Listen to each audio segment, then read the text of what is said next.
มีจุกด้วยนะคะสงสารลูกสวัสดีค่ะเนี่ยสวัสดีค่ะ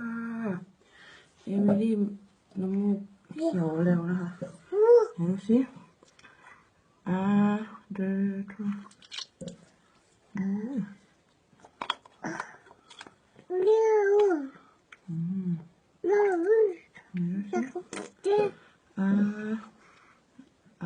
เจอถ้วยด้วยนะเด็ก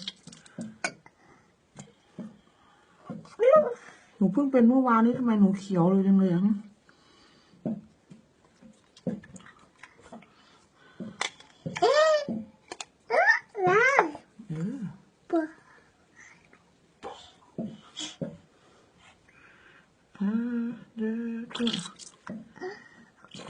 อุ้ย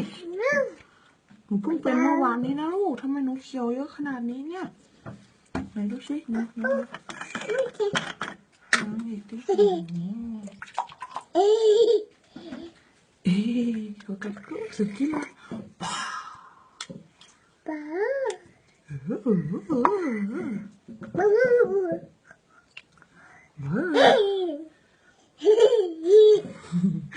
มันก็เดทุกทำไมมันเยอะอย่างนี้วะ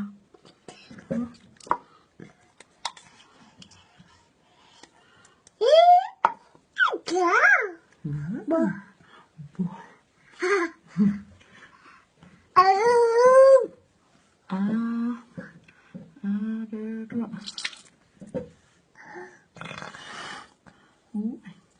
ไม่หมดอีก